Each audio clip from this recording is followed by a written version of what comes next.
மாண்பு பேரவைத் தலைவர்களே, ஒரு மூத்த உறுப்பினர் தன்னுடைய பேச்சில் நிறைய செக்ஷன் சொல்றாரு. நாங்க கேட்கறதை நீங்க கடிதம் எழுதியிருக்கிறீங்க, என்ன விவரம் எங்களுக்கு எப்படி தெரியும்? நீ சொன்னா தானே தெரியும். இப்பதான் நீங்க சொல்லி இருக்கிறீங்க, அதனால தெரிய வருதுன்னு நான் சொல்றேன். இதை நீ கிண்டல் அடிச்சு இப்பதானே வருது, இப்பதான் கடிதம் நாங்க அங்க இருந்த கடிதத்தை உங்களுக்கு கொண்டு அனுப்பணுமா?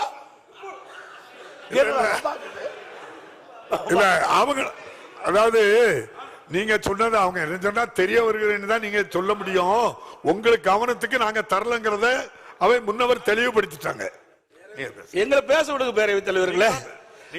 பேரவைத் தலைவர்களே, தாங்கள் எழுதிய கடிதம் எங்களுக்கு எப்படி தெரியும்? நீங்கள் அதை வெளியிட்டு எங்களுக்கு தெரியும். அதான் தெரிய வருகிறது நான் சொல்றேன். தெரிய வரி சொல்ல மாட்டேன் விளக்கம் நீங்க சொல்லி இருக்கிறீங்க. அதைத்தான் அவங்க பதிவு பண்ணாங்க. நீங்க இப்படித்தான் எழுத முடியும்னு சொன்னாங்க. அவை எதிர்கட்சி தலைவர்கள் அனுபவமிக்க பேர், முதலமைச்சர் இருந்தவர், அமைச்சராக இருந்தவர். நீங்க முதலமைச்சராக இருக்கும்போது மத்திய சர்க்காருக்கு எத்தனையோ கடிதங்கள் எழுதினீங்க. அதுல ஒன்னாவது எங்களுக்கு கொடுத்துருக்கீங்களா? இன்னைக்கு சார் அரசு சார் ஒரு அரசு இன்னொரு அரசு சீஃப் மினிஸ்டர் பிரைம் மினிஸ்டர் எழுதுறார், அது உங்களுக்கு அனுப்பணுமா?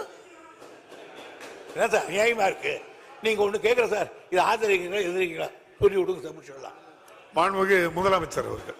மாண்புமிகு முதலமைச்சர். மாண்புமிகு பேரவைத் தலைவர் அவர்களே, இங்கே எதிர்க்கட்சி தலைவர் அவர்கள் நாடாளுமன்றத்தில் உங்கள் உறுப்பினர் இருக்கிறாங்களா, இவ்வளவு பேர் இருக்கிறாங்க இவ்வளவு பேர் இருக்கிறாங்கன்னு பெருமையா பேசுறீங்களா, என்ன செஞ்சீங்க அப்படின்னு ஒரு கேள்வி கேட்டார். எங்களுடைய நாடாளுமன்ற உறுப்பினர்கள் நாடாளுமன்றத்தில் கடுமையாக எதிர்த்திருக்கிறார்கள்.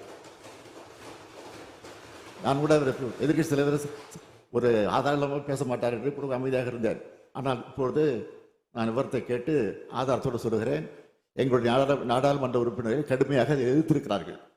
அது மட்டுமல்ல, அங்கே போராட்டத்தில் ஈடுபட்ட நேரத்தில் அந்த மாவட்டத்தில் அமைச்சராக இருக்கக்கூடிய மூர்த்தி அவர்கள் நேரடியாக சென்று அவர்களுக்கு இந்த போராட்டத்தினுடைய தன்மையை பற்றி அறிந்து கொண்டு அதை நிறுத்துங்கள், உங்களுக்கு ஆதரவாக இந்த அரசு இருக்கும் என்று சொல்லி அதற்கு பிறகு முதலமைச்சரை கடிதம் எழுதியிருக்கிறார் என்ற விவரத்தையும் சொல்லி சட்டமன்றத்தில் இது போன்ற தீர்மானத்தை நான் கொண்டு வரப்போகிறோம் என்பதையும் அந்த போராட்டத்தில் ஈடுபட்டிருக்க சொல்லி அதற்கு பிறகுதான் இந்த தீர்மானம் வந்திருக்கிறது என்பதை நம்முடைய எதிர்க்கட்சி தலைவர்கள் புரிந்து கொள்ள வேண்டும் என்பதை தெரிவித்துக் கொள்கிறேன்.